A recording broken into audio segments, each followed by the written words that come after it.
New Deep Dive. Okay, let's unpack this. Imagine you're caught right in the middle of your European summer vacation, and suddenly you're told you're basically a hostage. Right. No way home for days. Exactly. That's what happened to hundreds of thousands of travelers recently.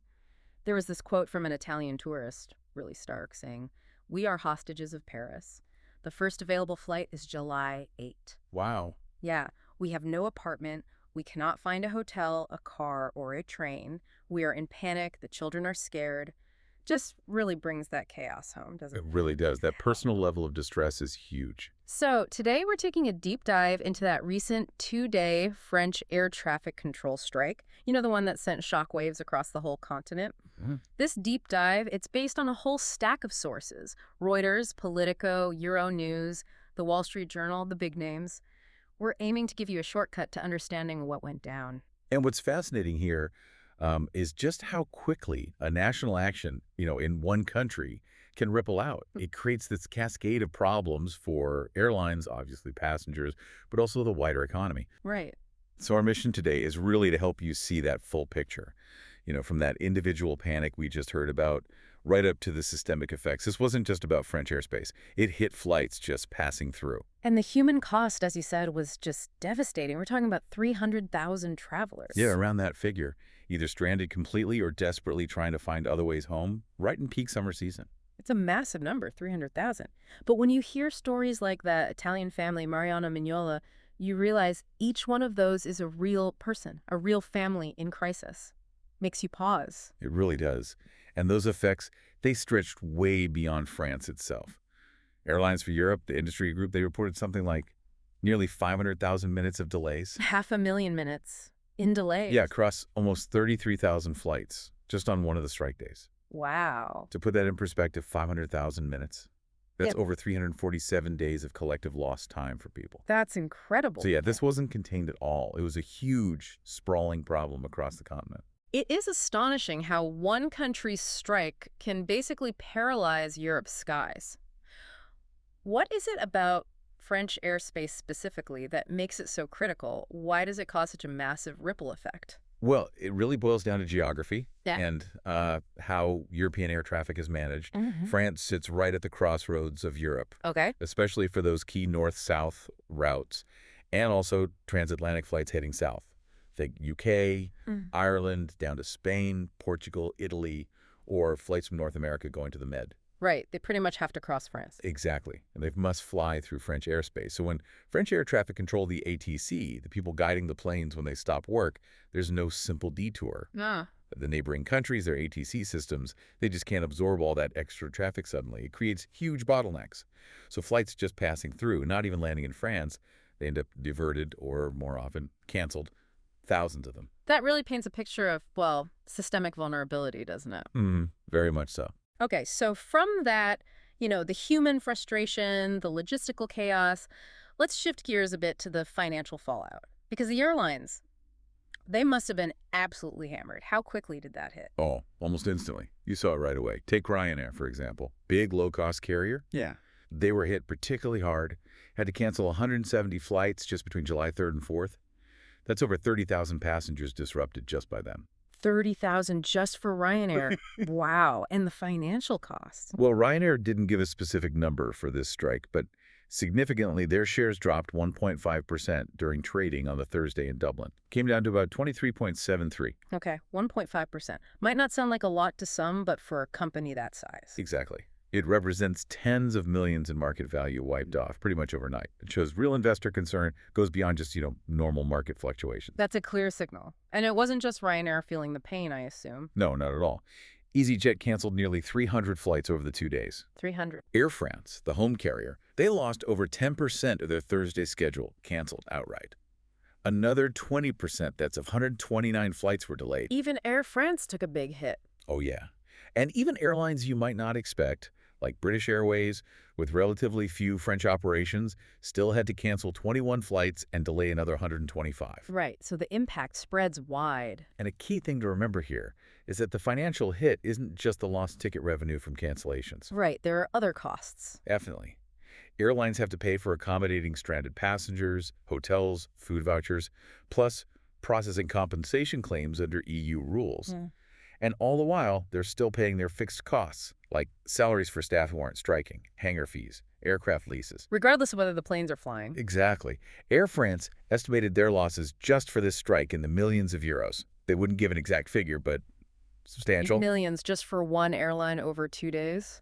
And if you look back, historically, these kinds of disruptions add up. There was a big ATC strike back in 2009 in France.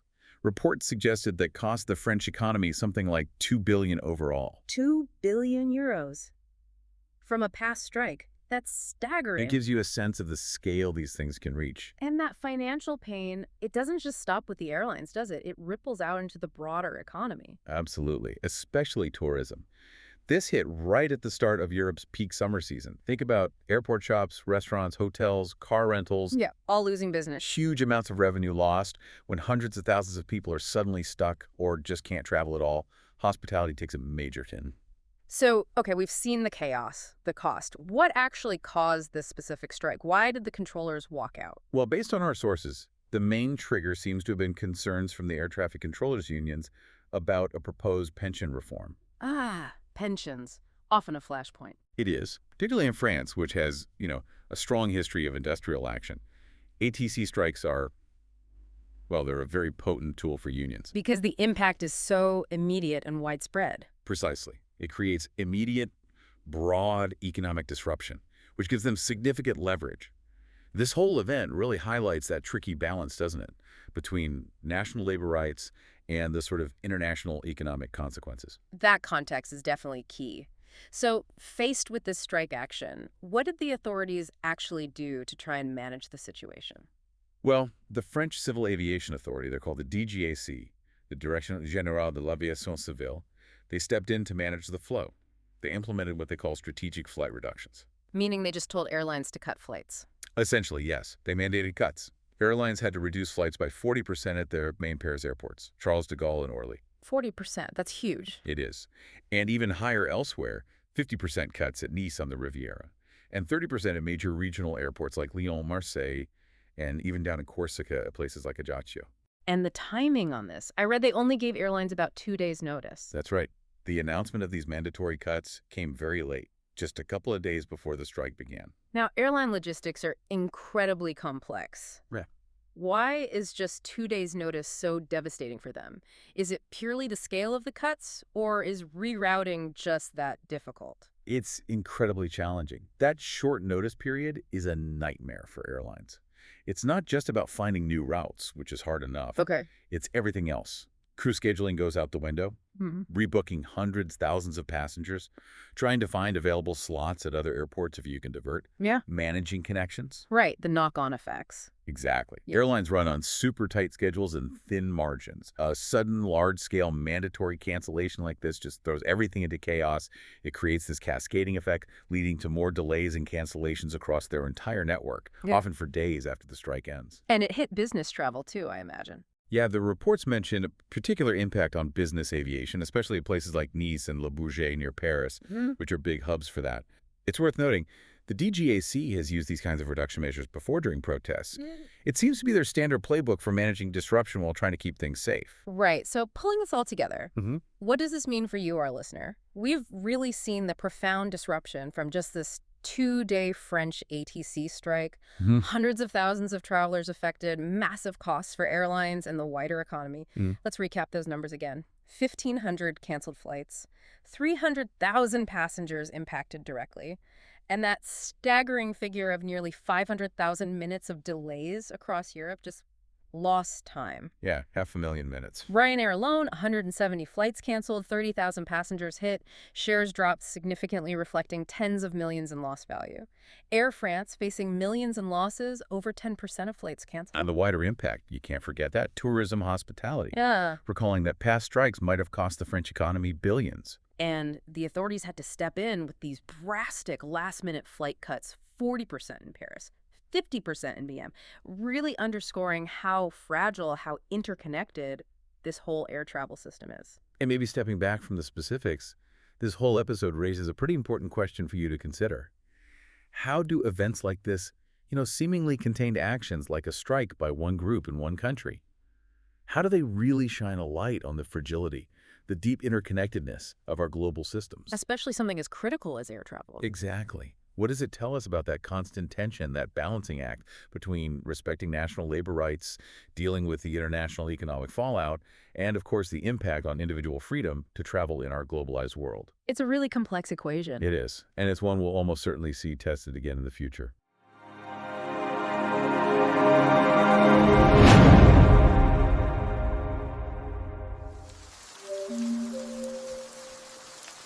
Subscribe. New Deep Dive.